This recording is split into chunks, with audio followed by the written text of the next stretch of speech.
بسم اللہ الرحمن الرحیم۔ السلام علیکم ورحمۃ اللہ وبرکاتہ۔ ناظرین و سامعین، آج کی اس ویڈیو میں حضرت جعفر صادق رحمۃ اللہ علیہ کا بتایا ہوا خاص عمل آپ سے شیئر کرنے جا رہی ہوں۔ حضرت جعفر صادق رحمۃ اللہ علیہ فرماتے ہیں کہ اس میں تمام حاجتوں کو پورا کرنے کی صلاحیت ہے، ساری پریشانیوں اور مشکلات کو دور کرنے کا قرآنی علاج ہے یہ عمل۔ حضرت جعفر صادق رحمۃ اللہ علیہ فرماتے ہیں کہ تعجب ہے مجھے 4 قسم کے آدمیوں پر جو 4 باتوں سے غافل ہیں کہ جن میں ان کی تمام حاجتوں کو پورا کرنے کی صلاحیت اور تمام پریشانیوں کو دور کرنے کی طاقت ہے۔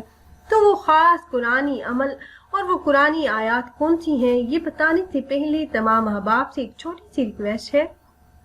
کہ اگر آپ ہمارے اس چینل پر پہلی بار آئے ہیں اور آپ نے ابھی تک ہمارے چینل کو سبسکرائب نہیں کیا تو ویڈیو کے نیچے ریڈ کلر سبسکرائب بٹن پر کلک کر کے چینل کو سبسکرائب کر لیں، اور ایسے ہی قرآنی اور نبوی وظائف سے مستفید ہونے کے لیے بیل کے آئیکن کو بھی ضرور دبائیے گا۔ پیاری بہنوں اور بھائیوں، دعا کے لیے کوئی خاص وقت مقرر نہیں، بلکہ انسان کو یہ اختیار دے دیا گیا ہے کہ وہ جب چاہے اللہ پاک سے مدد مانگے، اللہ کے سامنے گڑ گڑائے، فریاد کرے، دل کی تمام باتیں، تمام حاجتیں بیان کرے، ہر چیز اللہ ہی سے طلب کرے، اگرچہ جوتے کا تسمہ ہی کیوں نہ ہو۔ حضرت ابو ذر غفاری رضی اللہ تعالیٰ عنہ فرماتے ہیں کہ عبادات میں دعا کی وہی حیثیت ہے جو کھانے میں نمک کی ہے کہ نمک کے بغیر کھانا بے ذائقہ لگتا ہے۔ اور حضرت ابو ہریرہ رضی اللہ تعالیٰ عنہ سے روایت ہے کہ ایک موقع پر حضور نبی کریم صلی اللہ علیہ وآلہ وسلم نے فرمایا کہ دعا مومن کا ہتھیار ہے، دعا دین کا ستون اور آسمان و زمین کا نور ہے، اور دین اسلام میں دعا کی بہت اہمیت ہے، اسے عبادت کا مغز اور جوہر کہا گیا ہے۔ تو پیارے ناظرین، آج کی اس ویڈیو میں ہم امام جعفر صادق رحمۃ اللہ علیہ کا دعاؤں کی قبولیت، مشکلات اور حاجات کو پورا کرنے کا قرآنی علاج آپ سے شیئر کریں گے۔ امام جعفر صادق رحمۃ اللہ علیہ ایک مرتبہ مدینہ منورہ تشریف لائے تو لوگوں نے ان سے استفادہ حاصل کرنے کے لیے لوگ آپ کے پاس تشریف لائے۔ آپ نے لوگوں سے کہا کہ مجھے تعجب ہے 4 قسم کے آدمیوں پر جو 4 باتوں سے غافل ہیں۔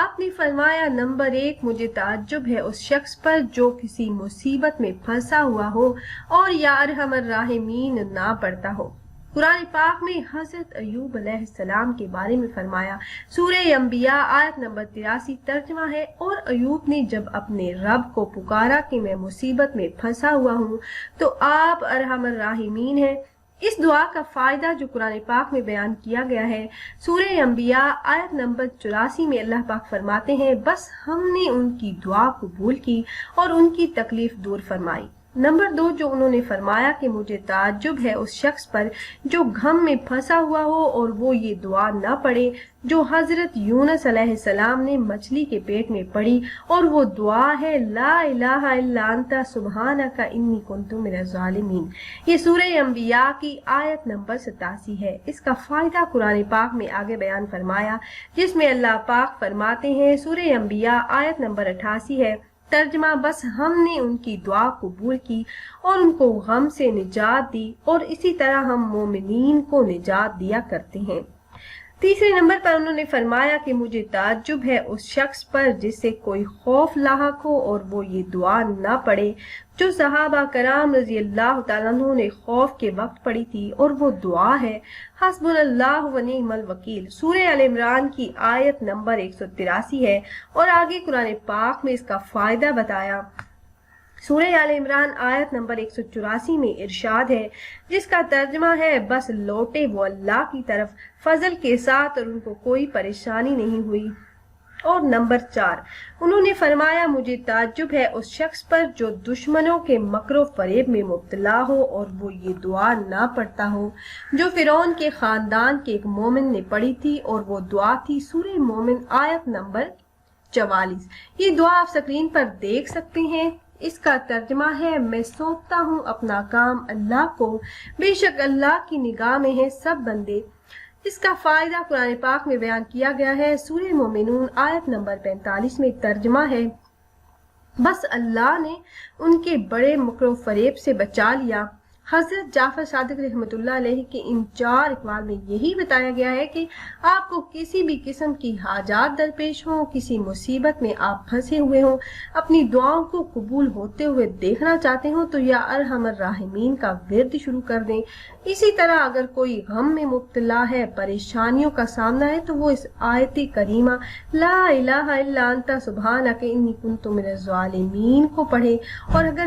کسی کو کوئی خوف یا کوئی ضرورت درپیش ہو، کوئی حاجت جو پوری نہ ہوتی ہو، تو حسبنا اللہ و نعم الوکیل کا ورد کریں۔ اور اگر کوئی انسان دشمنوں سے نجات چاہتا ہے، حاسدین سے نجات چاہتا ہے، تو اس کو چاہیے کہ یہ آیت جو اسکرین پر آپ دیکھ رہے ہیں اس کا ورد کرے۔ جب آپ ان وظائف کو کر کے، ان آیات کا ورد کر کے اللہ سے مدد طلب کریں گے، اللہ سے دعا کریں گے، تو اللہ پاک آپ کی غیبی مدد فرمائیں گے، مشکلات سے آپ کو نجات ملے گی، اور ہر قسم کی جائز حاجتیں اللہ پاک پوری فرما دیں گے۔ حاجات کو پورا کرنے کے لیے یہ 100% گارنٹیڈ وظائف ہیں۔ تو آپ خود بھی یہ وظائف کیجئے اور اپنے دوست و احباب کے ساتھ بھی ضرور شیئر کیجئے گا تاکہ زیادہ سے زیادہ مسلمان وظائف سے فائدہ اٹھا سکیں۔ اور اگر آپ احباب یہ مجرب وظائف کرنا چاہ رہے ہوں تو ہماری اس ویڈیو کے نیچے کمنٹ باکس میں اپنا نام ضرور تحریر کیجئے گا۔ آپ کمنٹ باکس میں اپنا نام تحریر کرتے ہیں تو ہم اپنے علماء کرام سے گزارش کرتے ہیں کہ وہ آپ کے مسائل کے حل کے لیے اور عمل میں کامیابی کے لیے خصوصی طور پر آپ کا نام لے کر آپ کے لیے دعا کریں۔ پھر حاضر ہوں گے ایک اور نئی خاص ویڈیو کے ساتھ، تب تک کے لیے اللہ حافظ۔